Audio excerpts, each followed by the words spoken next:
আসসালামু আলাইকুম viewers, welcome back to my channel SM Mitu's cooking. আজকে আমি আপনাদেরকে তৈরি করে দেখাবো বাঙালির খুব জনপ্রিয় একটি রেসিপি, সরষে ইলিশ। তো এই সরষে ইলিশ রান্না করার জন্য আমি এখানে ছোট সাইজের একটি ইলিশ মাছ কেটে নিয়েছি। আর এই যে লেজের কাছ থেকে আর মাথার কাছ থেকে আমি এরকম কেটে দিয়েছি, এতে করে মশলাগুলো এর ভিতরে খুব সহজেই ঢুকবে। তো সরিষা ইলিশ রান্না করার জন্য আমি মশলা তৈরি করে নিয়েছি, রসুন বাটা আর পেঁয়াজ বাটা আর সরিষা বাটা। সরিষাটা আমি দুই রকমের সরিষা নিয়েছি, কালো সরিষা আর হলুদ সরিষা। তো এখন আমি মাছগুলো একটা প্যানের ভিতরে নিয়ে নিলাম।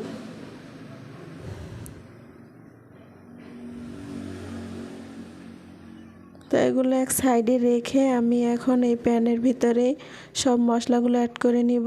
তো প্রথমেই আমি স্বাদ মতো লবণ দিয়ে দিলাম, আর এখন দিয়ে দিছি 1 চা চামচ রসুন বাটা, 2 চা চামচ পেঁয়াজ বাটা আর 3 চা চামচ সরিষা বাটা। আর দিয়ে দিছি গুঁড়ো মরিচ 1 চা চামচ, 1/2 চা চামচ হলুদ গুঁড়া, আর দিয়ে দিছি সামান্য একটু জিরা গুঁড়া। তো সব মশলাগুলো অ্যাড করে আমি ভালো করে মশলাগুলো মাখিয়ে নিব। আমাকে ভালো করে মাখাতে হবে প্রথমে।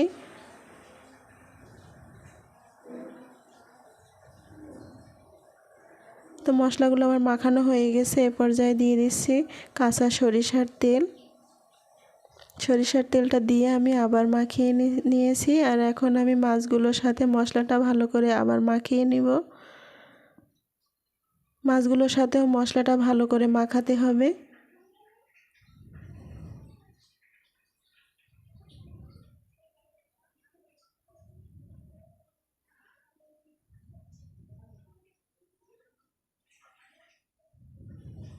তো এই তো আমার মাখানো হয়ে গেছে মাছগুলোর সাথে আর মশলাটাকে। তো এই পর্যায়ে আমি আবার দিয়ে দিচ্ছি কাঁচা সরিষার তেল।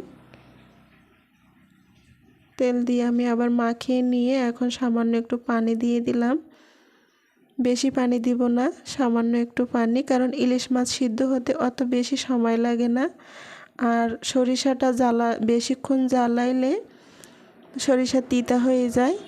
তাই অল্প সময় নিয়ে আমি সরিষাটা দিয়ে অল্প সময় নিয়ে আমি রান্না করে নিব, বেশি সময় নিব না।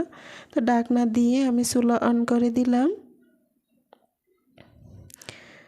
তো কিছুক্ষণ পরে আমি 4-5টা কাঁচামরিচ এভাবে আগাটা ফাটিয়ে দিয়ে দিলাম। এতে করে কাঁচামরিচের ঝালটাও বেরিয়ে আসবে আর ফ্লেভারটাও আসবে। তো এই তো আমার প্রায় রেডি সরষে ইলিশ। আর একেবারে শেষ পর্যায়ে আমি আরও একটু কাঁচা সরিষার তেল অ্যাড করব। আপনারা যারা আমার ভিডিওগুলো দেখেন, আমার পেজটিকে ফলো করেননি, তারা আমার পেজটিকে ফলো করে আমার ভিডিওগুলো লাইক কমেন্ট শেয়ার করে আমাকে সাপোর্ট করবেন। আর যারা ইউটিউব চ্যানেল থেকে দেখছেন, আমার চ্যানেলটিকে সাবস্ক্রাইব করেননি, তারা আমার চ্যানেলটিকে সাবস্ক্রাইব করে পাশে থাকা বেল আইকনটি ক্লিক করে দিবেন। তাতে করে আমি ভিডিওগুলো আপলোড করলে আপনাদের কাছে খুব তাড়াতাড়ি নোটিফিকেশন চলে যাবে। তো আজ এই পর্যন্তই, সবাই ভালো থাকবেন। আল্লাহ হাফেজ।